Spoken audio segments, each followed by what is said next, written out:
हो गया। Hello dear student, जैसे कि आप सभी जानते हो कि हमने महिला पर्यवेक्षक के हिंदी सिलेबस आप लोग का उसको मैं कवर करना स्टार्ट किया था कल। तो कल हमारा जो क्लास था उपसर्ग का पहला पार्ट था, आज हम लोग पढ़ेंगे उसका दूसरा पार्ट। ठीक है, तो कल हम लोग पढ़ लिए थे आप लोग का संस्कृत उपसर्ग।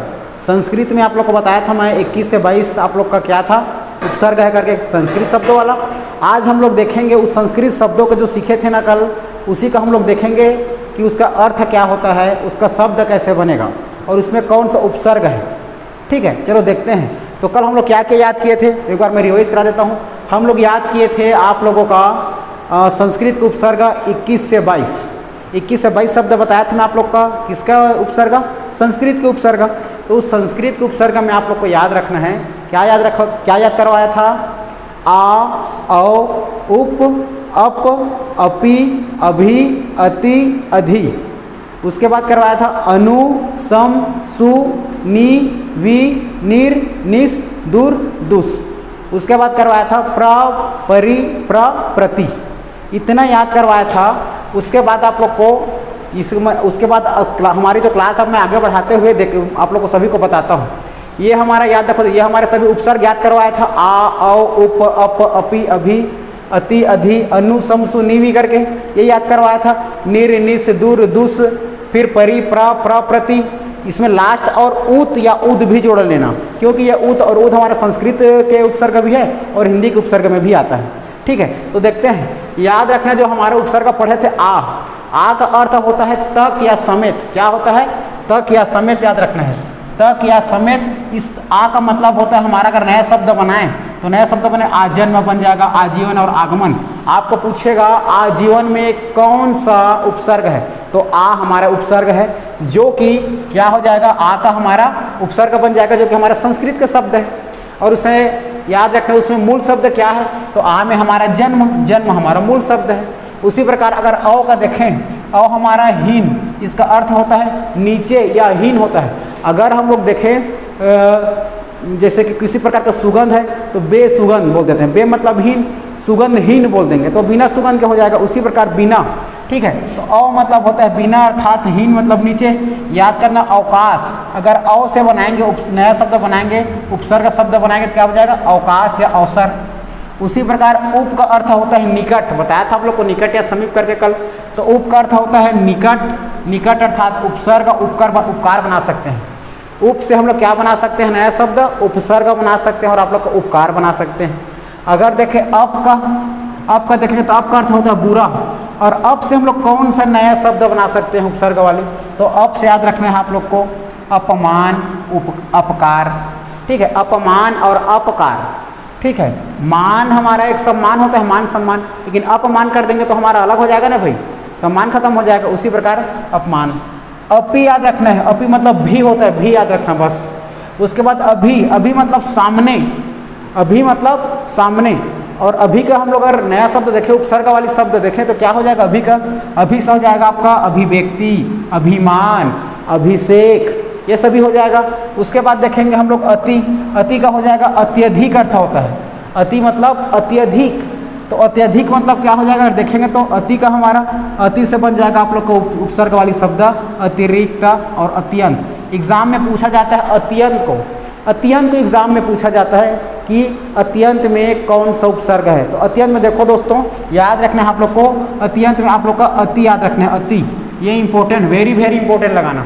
उसके बाद याद रखना अधि, याद रखना अधि से है आप लोग का अधिक, अधि से क्या है, अधिक का अर्थ होता है अधिक। यदि हम अधि से अगर नया शब्द बनाए तो हो जाएगा आप लोग का अधिकार और अधिनायक। ठीक है, उसके बाद देखते हैं आप लोग का अनु वाले शब्द। अनु का अर्थ होता है पीछे, अनु का अर्थ होता है पीछे। अगर हम लोग अनु से उपसर्ग वाली नया शब्द बनाए तो क्या हो जाएगा, अनुसार, अनुकरण हो जाएगा ना। जब कोई अनुकरण करेगा तभी तो उसके आप पीछे जाओगे, सामने से कोई नेतृत्व अनुकरण करेगा तो। ठीक है, उसी प्रकार सम का याद रखना है, सम का अर्थ होता है सात या उत्तम। इससे बन जाएगा सम में, सम से अगर उपसर्ग वाली संख्या संगम, संस्कार, संभव।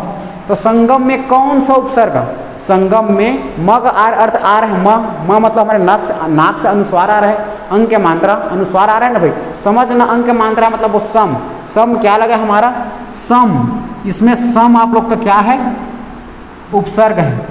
उसके बाद याद रखना सु का अर्थ होता है अच्छा या ठीक, इससे बन जाएगा सुशिक्षित, सुजन, इस प्रकार से। अगर हम नी से देखें तो नी का अर्थ होता है निषेध, अगर नी का होता है निषेध तो निषेध का देखेंगे तो क्या बन जाएगा उपसर्ग नया शब्द निवारण, निषेध, विभिन्न प्रकार से निरोग, ये सभी बन जाएगा भाई हमारा, याद रखना है। फिर वी, याद रखना है वी का अर्थ होता है भिन्न, एक प्रकार का विशेष शब्द होता है, ठीक है। अगर उसका हम लोग नया शब्द बनाए तो वी से विजय बन जाएगा, विशेष बन जाएगा, विभिन्न हो जाएगा।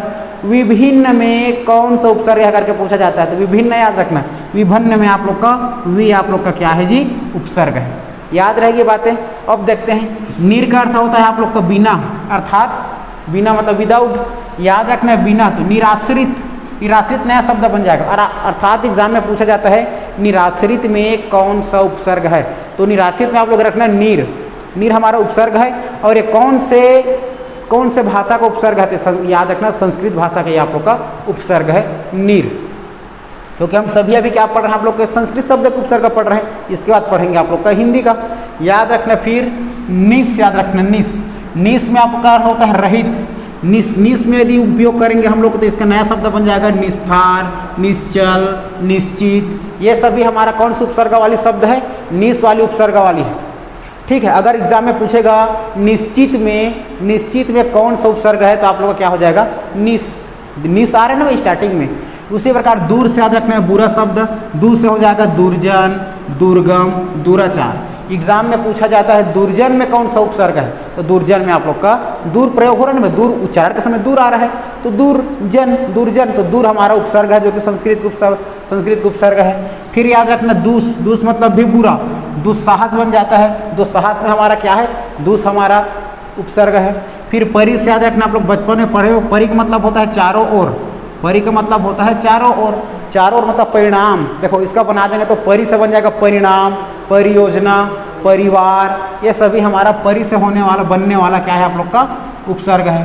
परा मतलब क्या होता है, परा मतलब एक प्रकार का उल्टा होता है, तो परा मतलब समझना, परा से यदि हम बना दे उपसर्ग का बना दे तो पराजय में स्टार्टिंग में बताया था आप लोग का, परा से बन जाएगा पराजय, पराक्रम, क्या क्या बन जाएगा पराजय, पराक्रम। फिर याद रखना है प्र से याद रखना है आप लोग का, प्र मतलब होता है अधिक, आगे, ठीक है। तो प्र मतलब हो जाएगा प्रबल, प्रगति, प्रगति में कौन सा उपसर्ग है पूछा जाता है, प्रगति में कौन सा उपसर्ग, तो प्रगति में याद रखना है आप लोग को क्या है प्र हमारा उपसर्ग है। इसके बाद प्रति याद रखना है, प्रति मतलब होता है उल्टा, या आप लोग का हर एक, प्रति मतलब, तो प्रति से क्या बन जाएगा प्रतिदिन, प्रतिकूल, प्रतिकूल में कौन सा उपसर्ग है तो प्रति है, प्रतिदिन में कौन सा उपसर्ग है तो प्रति है। एग्जाम में पूछा जाता है प्रतिदिन में कौन सा समास है करके भी पूछा जाता है, अभी भाव समास है हमारा। इस प्रकार से हमारा ये आप लोग का संस्कृत के उपसर्ग जो है ये सभी को याद करते चलना है, आप लोग को कॉपी में लिखते चलना, अच्छे से याद करते चलना, तभी आप लोग को समझ में आएगा, ठीक है। कल याद करवाए थे उसको याद कर लेना अच्छे से। फिर उसके बाद हमारा इसी के साथ ऊत और उद को भी हमारा संस्कृत या संस्कृत के उपसर्ग माना जाता है और इसको हिंदी में भी लिखा जाता है, ठीक है। जैसे कि ऊत का अर्थ होता है उत्पत्ति, उत्पत्ति होता है, हिस्सा क्या बन जाएगा ऊत विकास, नाम तो सुने होंगे, ऊत विकास, उत्पत्ति, ये सभी शब्द हमारे ऊत और ऊत उपसर्ग वाले शब्द होते हैं। ऊत और उद का ये एक संस्कृत शब्द भी है और हिंदी दोनों में आता है, इसलिए इसको मैं कल याद नहीं करवाया था। क्लियर है? तो फिर से मैं दोहरा रहा हूँ, याद करना आप लोग संस्कृत के उपसर्ग, क्योंकि इसके बाद हम लोग हिंदी के उपसर्ग का प्रारंभ करने वाले हैं। क्लियर है? तो याद करना संस्कृत के उपसर्ग को आ, औ, उप, अप, अपि, अभि, अति, अधि, ठीक है। उसके बाद याद रखना अनु, सम, सु, नि, वि, निर, निस, दूर, दुस। उसके बाद याद रखना है परि, परा, प्र, प्रति, लास्ट में ऊत और उद याद रखना। इस प्रकार आप लोग का हमारा 21 से 22 आप लोग का संस्कृत उपसर्ग समाप्त होता है, ठीक है। अब आगे पढ़ेंगे हम लोग इसके बाद हिंदी के उपसर्ग, मतलब हिंदी भाषा से उत्पन्न होने वाले उपसर्ग।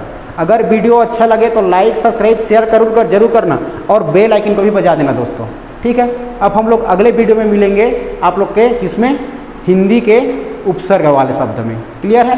तब तक के लिए वीडियो को देखते रहिएगा और अपने कॉपी में लिखते रहिए और हमारा याद भी करते रहना। फिर मिलेंगे दोस्तों, तब तक के लिए जय हिंद।